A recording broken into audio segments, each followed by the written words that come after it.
Assalamualaikum warahmatullahi wabarakatuh. Halo teman-teman semuanya, apa kabar nih? Saya Mutiara Hikmah, senang sekali bisa kembali menemani kalian semua di podcast ini. Kali ini kita akan bahas tentang suatu hal yang mungkin kayaknya erat banget sama kehidupan kita, yaitu media sosial. Mungkin susah banget untuk terlepas dari handphone. Rasanya kayak nggak nyaman aja gitu kalau nggak buka handphone. Ya meskipun bisa jadi sebenarnya kamu nge-scroll itu tanpa tujuan gitu. Kamu main media sosial tanpa tujuan. Dan kalau udah kayak gini, kadang-kadang malah bablas. Awalnya mau ngerjain tugas, ya tahu-taunya habis setengah jam buat ngeliatin handphone atau main media sosial. Dan meskipun kita udah ngerasain gak enaknya nih buka media sosial, udah ngerasain dampak negatifnya juga, tapi entah kenapa tiap hari kita ngulangin ini semua. Nah, sebelum ke inti topik kita hari ini, aku mau kasih tahu ke teman-teman di luar sana kalau sebenarnya masalah ini nggak kalian alami sendirian. Aku pun pernah berada di fase ini. Dan sebuah riset yang dilakukan oleh lembaga riset Discount pada tahun 2016 itu nunjukin kalau sebagian besar orang itu nyentuh layar handphonenya sebanyak 2.617 kali sehari dan 5.427 kali buat mereka yang tergolong sering menggunakan handphone. Nah, angka-angka ini kemungkinan besar ya kalau di tengah-tengah pandemi kayak sekarang itu bisa lebih meningkat ya. Bahkan zaman sekarang dari anak-anak sudah mulai mengenal juga nih media sosial. Apalagi remaja kayaknya jadi bagian yang sulit dipisahkan. Apalagi kayaknya jadi media untuk mereka melakukan aktualisasi diri. Sebenarnya, dampaknya untuk remaja kalau terlalu candu pada media sosial tuh seperti apa sih? Nah, kita akan bahas bersama psikolog kita. Ada Mbak Wina Pratiwi nih. Langsung kita sapa yuk. Halo Mbak Wina. Hai Tiara, apa kabar? Alhamdulillah baik Mbak Wina. Nah, Mbak Wina sendiri apa kabar nih? Alhamdulillah baik juga nih. Yap, suatu kehormatan bagi saya ya Mbak Wina. Mbak Wina berkenan untuk mengisi podcast lagi bersama saya. Nah, beberapa bulan yang lalu kan kita udah pernah collab ya kan Mbak. Nah, sekarang alhamdulillah kita berkesempatan menyiar lagi. Ya walaupun sebenarnya ekspektasi saya kemarin mungkin Mbak Wina lagi sibuk-sibuknya nih. Oh enggak dong, masih bisa di manage kok. Saat ini lagi gak sibuk-sibuk banget sih. By the way, saya juga seneng banget kembali dikasih kepercayaan buat ngisi podcast kali ini.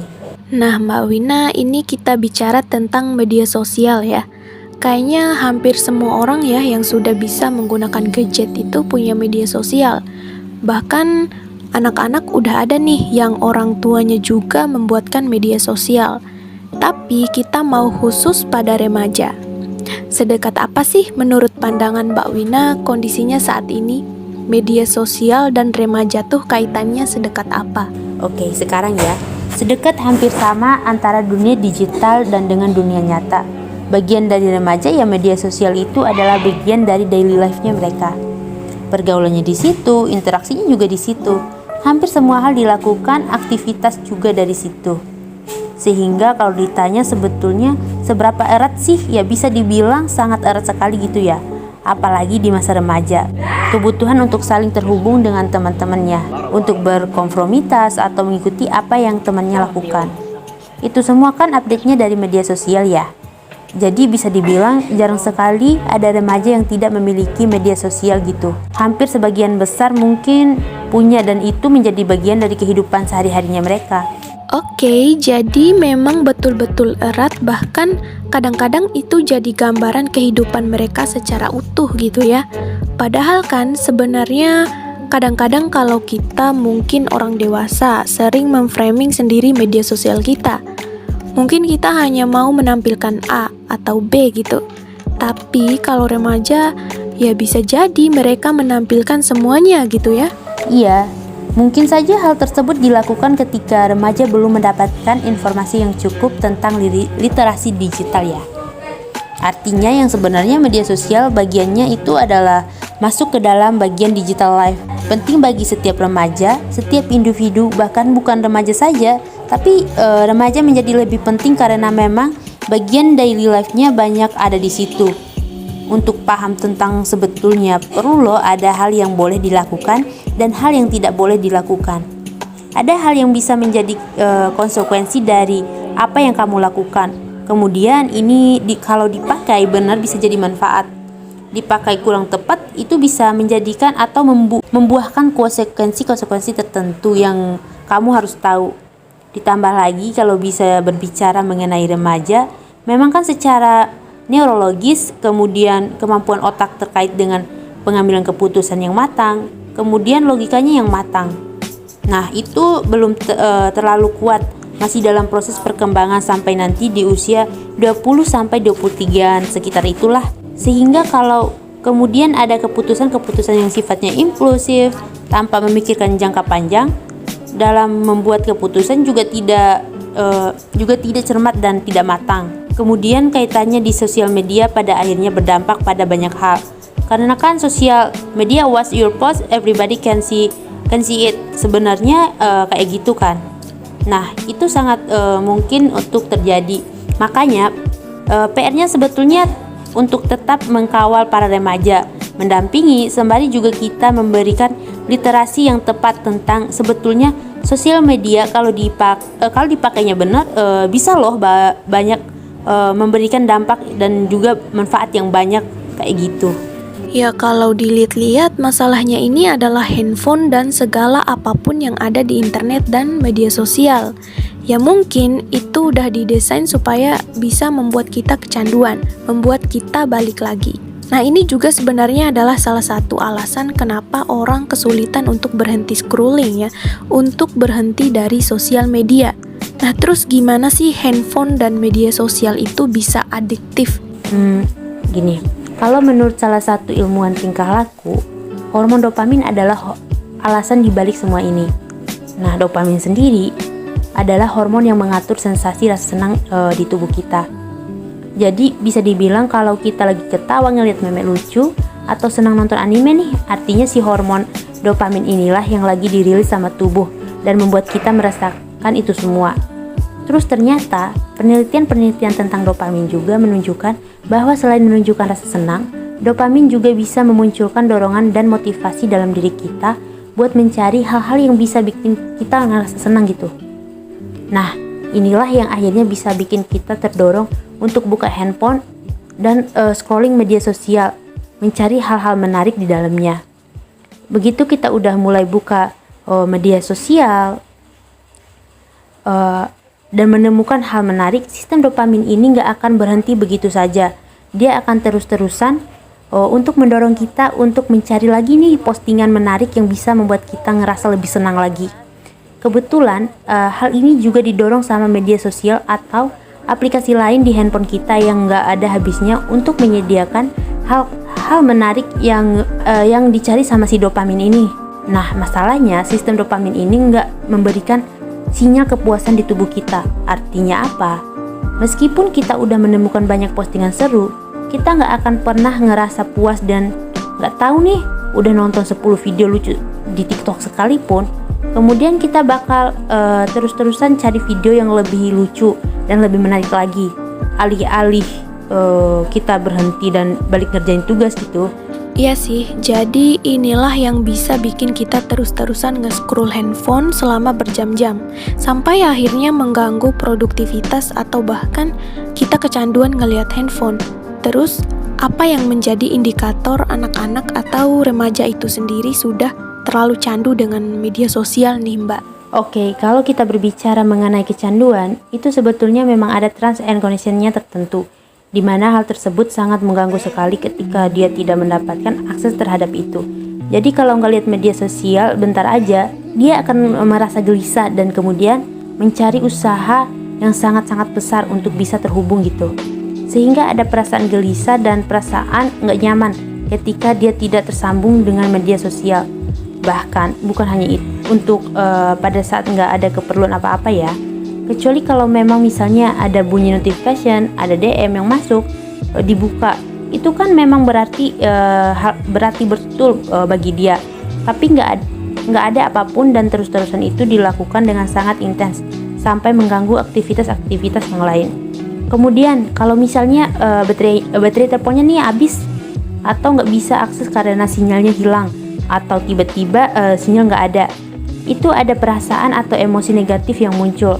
Jadi kayak gelisah, kayak nggak bisa untuk fokus dan konsentrasi. Belum lihat nih, yang akan terjadi seperti itu. Nah, sebenarnya ke arah sana kalau misalnya kita lihat gitu kan. Kalau itu sebetulnya kita gunakan untuk suatu hal yang positif ya bisa aja. Cuman ya orang tua harus mengarahkan. Jadi sebenarnya orang tua bisa memahami juga nih karakter si anak ya, apalagi sudah ada perubahan sampai tadi kan. Kayak resah, gelisah, ini kuota habis, baterai habis.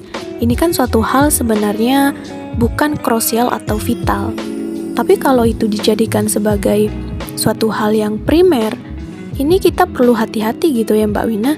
Oke Mbak Wina, saya punya adik nih usianya 16 tahun dan saya pernah nanya ke dia sosial media apa yang paling sering dia gunakan, dan katanya dia punya minat fokus di sosial media Instagram ya, kayak lihat tutorial masak atau edukasi lain. Nah ini kan kadang-kadang gak semua remaja punya fokus yang sama kan ya karena aksesnya luas banget. Apa yang bisa dilakukan oleh orang tua untuk ya paling tidak mengarahkan anak remajanya untuk fokus saat menggunakan sosial media? Mengingat nih remaja kan rasa ingin taunya besar banget. Nah gimana tuh Mbak Wina? Nah iya benar-benar. Jadi pengen nge-explore kesana kemari, pengen tahu. Kadang-kadang nyangkutnya juga bukan di tempat yang tepat, yang bikin deg-degan sama orang tua. Oke, satu yang pertama yang perlu dilakukan orang tua adalah kalau udah anaknya mulai remaja, pola komunikasi yang sifatnya menggurui itu mulai porsinya dikurangin lah.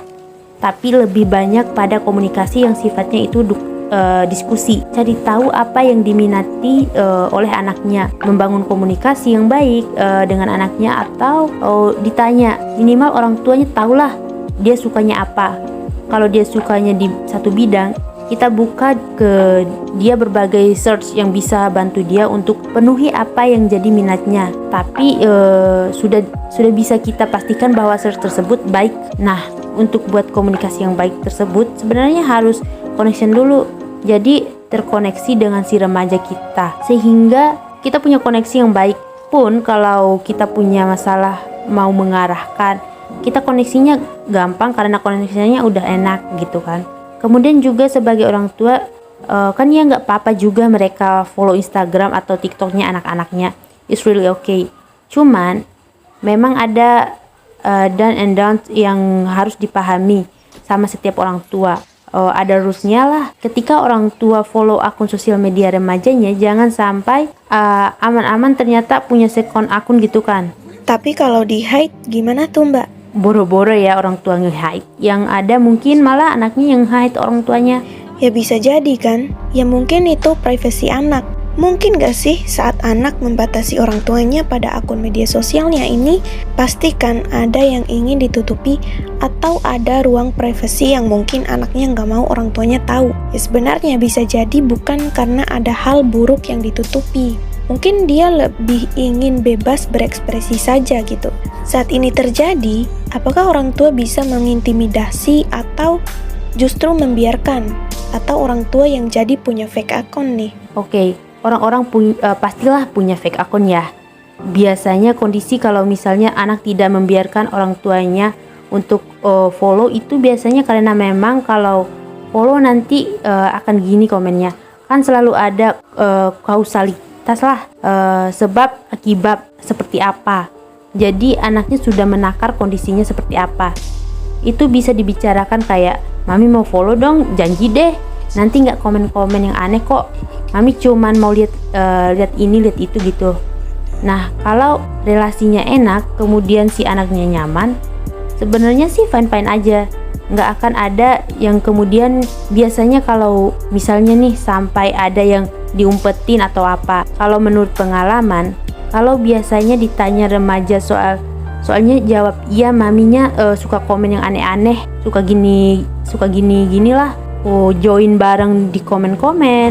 Nah itu sebenarnya juga buat para orang tua untuk tahu sampai mana batasannya pada saat orang tua memfollow sosial media anaknya. Sejauh mana orang tua boleh kasih komen lah. Sejauh mana orang tua bisa menegur, kalaupun isinya kayaknya kurang sesuai deh.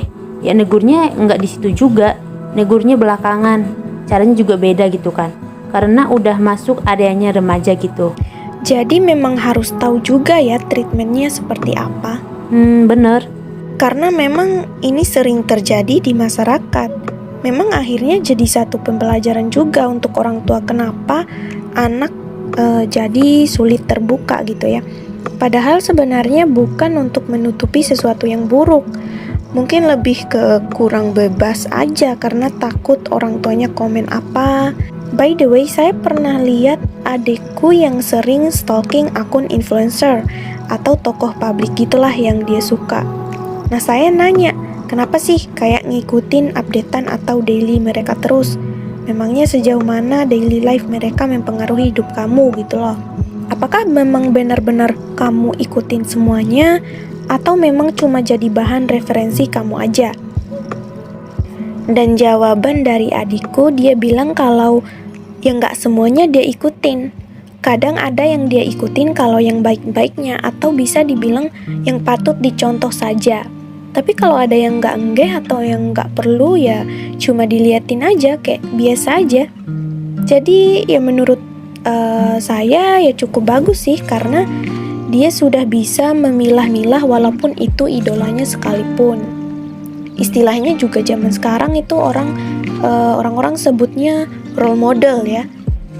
Nah sebagian anak remaja nggak gitu nih Mbak Wina.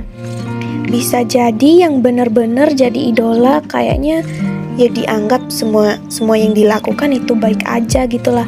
Gimana caranya kita atau orang tua mengarahkan anak remaja untuk ya bisa membatasi, memahami bahwa idolanya juga pasti punya kekurangan yang nggak harus dia ikutin. Bahkan mungkin dia punya kelebihan yang nggak semua selalu sama dengan idola lain. Iya, benar-benar. Jadi sebenarnya gini, menarik saya kaitkan dengan yang sebelumnya ya. Ketika anak punya second akun gitu kan, kemudian akun alternatif lah yang memang hanya untuk teman-teman terdekatnya yang tahu atau apa gitu. Itu kan balik lagi kalau untuk orang tua ya itu bukan sesuatu yang bisa dikontrol lagi gitu. Tapi yang bisa orang tua lakukan adalah memberi pemahaman kepada remaja. Ajak ngobrol, ajak diskusi bahwa ada hal yang boleh dilakukan dan juga ada hal yang tidak boleh dilakukan.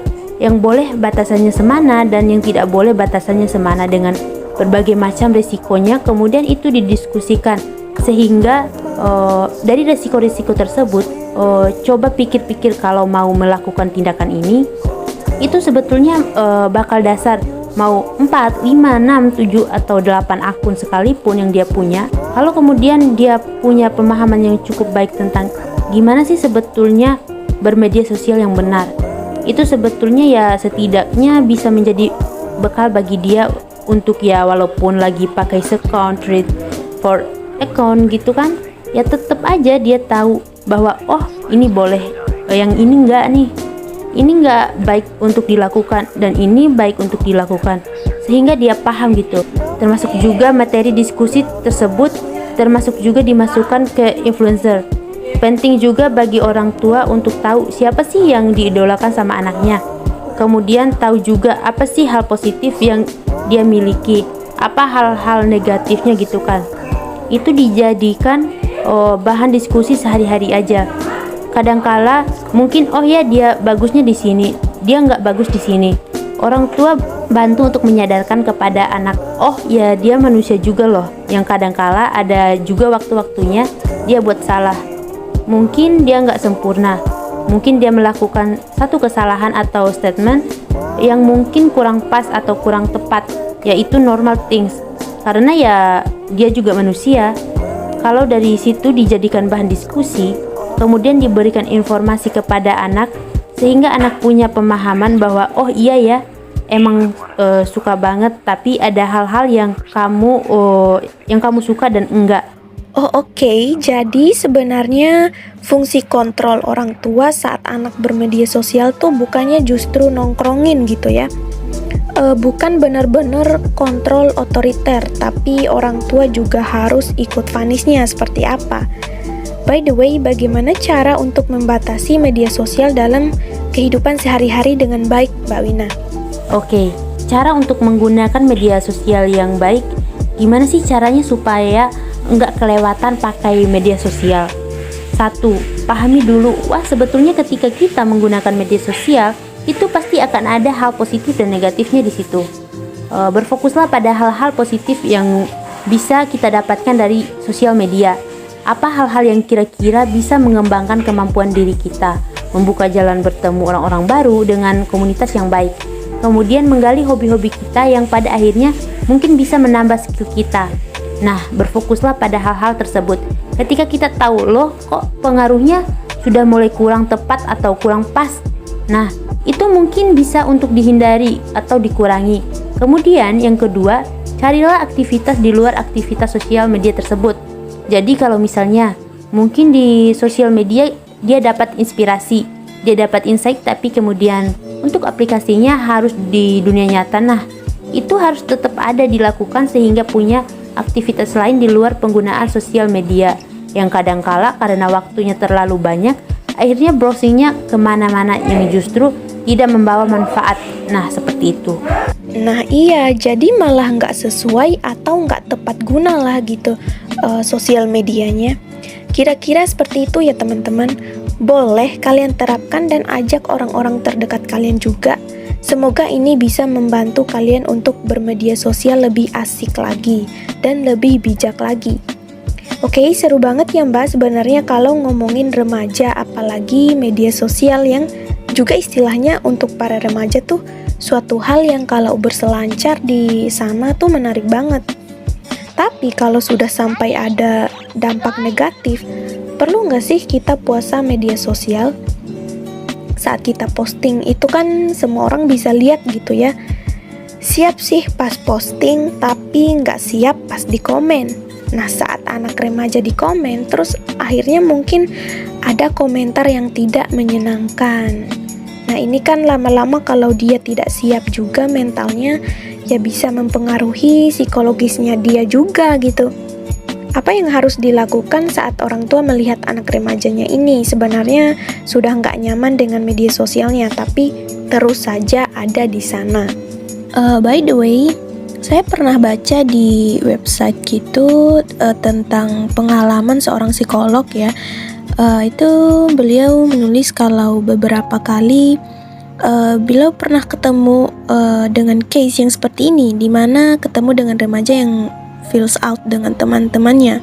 Jadi merasa tertinggal dibandingkan teman-temannya ketika dia membandingkan hidupnya dengan hidup temannya yang diposting di sosial media. Dan itu menyebabkan perasaan cemas berkepanjangan. Pada akhirnya harus bertemu dengan psikolog untuk mengatasi perasaan tersebut. Kemudian seorang psikolog tersebut berkata, ya saat itu yang disarankan mau tidak mau adalah didistraksi dulu dari sosial media, yang artinya adalah istirahat sebentar atau jeda sebentar dari sosial media. Paham dulu kebutuhannya serta membangkitkan pemahaman dan kesadaran bahwa it's not too fair to compare your true life with others' life in social media gitu. Jadi kan nggak apple to apple. Sosial media itu kan hanya capture gambar-gambar yang indah, tapi dia membandingkan dengan kehidupan dia secara keseluruhan. Kondisi seperti itu mau tidak mau ya sarannya salah satunya adalah didetox dulu dari sosial media. Artinya stop dulu gitu kan, sampai mendapatkan insight bahwa sembari dihitung bukan insight bahwa yang ditampilkan di sosial media itu nggak selalunya benar. Kalau emang saya merasa belum siap untuk melihat itu, ya saya yang mundur, karena postingan orang nggak bisa kita kontrol, ya kan? Nggak bisa kita kontrol kita mau lihat atau enggak. Tombol mute ada gunanya. Beberapa orang yang mungkin kita nggak kuat untuk ngelihat interaksi dia di sosial media, lebih baik kita mute saja. Pemahaman-pemahaman itu kalau kita sampaikan kepada anak remaja atau teman-teman di luar sana untuk menjaga kesehatan mentalnya, boleh banget untuk dikasih tahu gitu kan. Kalau emang nggak kuat ya udah mute aja, di unfollow aja, atau ya di mute. Itu anak juga perlu mengetahui hal tersebut di samping juga edukasi bahwa sebetulnya ketika kamu posting, kamu harus siap dengan komen loh. Jadi ketika kamu melakukan satu aksi, kamu harus siap dengan konsekuensi dari aksi tersebut. Bahwa nggak semua orang komennya bagus. Nggak semua orang komennya itu ya mungkin oke. Karena komen-komen orang nggak bisa kita kontrol. Nggak bisa kamu kontrol. So, are you really ready for that? Gitu kan? Kamu benar-benar siap nggak dengan itu? Nah, kalau dibilang akhirnya remaja kan konsep berpikirnya juga sudah mulai berkembang. Memikirkan konsekuensi-konsekuensi. Sebenarnya itu latihan juga bagi anak remaja ya, untuk simulasi latihan pengambilan keputusan terhadap langkah yang mau dia lakukan gitu. Siap nggak nih posting kayak gini? Oh iya siap. Kalau ada komen yang jelek kayak gimana? Oh iya nanti aku tanggapannya kayak aku kan nggak bisa senengin semua orang gitu. Oh oke, berarti udah tahu nih konsepnya harus kayak gimana. Nah itu yang dibuka kan. Kalau misalnya nanti di komen jelek dia ngerasa nggak siap, ya nggak apa-apa banget. Kita bilang aja ke dia, ya udah di close aja komennya atau di leave aja sosial medianya. Apalagi kalau sampai ada pembulian gitu ya, di sosial media itu kan ada beberapa. Ya, jadi memang orang tua harus mempersiapkan mental anak, tapi jangan sampai juga justru orang tuanya yang lebih emosi lagi membalas komennya. Wah, itu lebih serem lagi. Jadi sebenarnya saat orang tua membiarkan remaja bermedia sosial, orang tua pun harus siap mental untuk memahami juga kondisinya akan seperti apa. Nah, kalau untuk di detox sendiri ya, aku juga pernah baca kalau di detox itu ada juga yang hiatus gitu ya. Ini kan pastinya kalau yang sudah candu, sebentar-sebentar 5 menit sekali lihat, 5 menit sekali lihat. Ini kan satu habit yang sebenarnya menyimpang. Nah, apa sih yang harus dilakukan untuk ini tidak terjadi atau selama proses direparasi lah. Cara hidupnya dia yang udah lama berjalan ini tidak berjalan terlalu berat untuk si remaja. Ya kalaupun memang mau detox gitu kan ya, kalau memang nggak kuat secara langsung atau kita bilangnya flooding gitu, ditarik semuanya udah langsung semua itu belum kuat gitu kan, atau masih mau mengurangi tidak langsung secara keseluruhan menghentikan gitu kan ya nggak apa-apa. Misalnya tadi biasanya 1 jam itu berapa kali buka? 5 atau 6 kali buka. Sekarang coba aja dikurangin. Hanya boleh buka kalau timernya itu dia bunyiin dan itu hanya 5-10 menit. Sehingga nggak boleh buka lagi gitu. Atau kalau memang misal memang dilatih, di uninstall aja sementara dari handphonenya fitur sosial media yang dia gunakan. Untuk di uninstall sementara. Kemudian yang ketiga, mulai banyak melakukan aktivitas-aktivitas yang bisa menjadi pengganti dari aktivitas browsing di sosial media tersebut. Karena kadangkala biasanya browsing sosial media itu terjadi pada saat kita nggak ngapa-ngapain. Tapi ya kalau lagi kondisinya kita moodnya bagus, it's okay. Tapi kadangkala saat kita juga berada dalam kondisi yang down, mungkin juga untuk kepikir, kok orang hidupnya enak banget ya, kok ini gini ya, kok ini gitu ya, sedangkan aku enggak, cuma gini-gini aja. Ya hal-hal yang seperti itu. Nah kalaupun memang kita mau stop itu, ya kita mulai cari aktivitas di dunia nyata yang bisa kita lakukan untuk menggantikan sekedar isengnya di sosial media tersebut. Jadi secara waktu dibuat lebih disiplin, ada pengganti kegiatan, nah itu bisa dilakukan.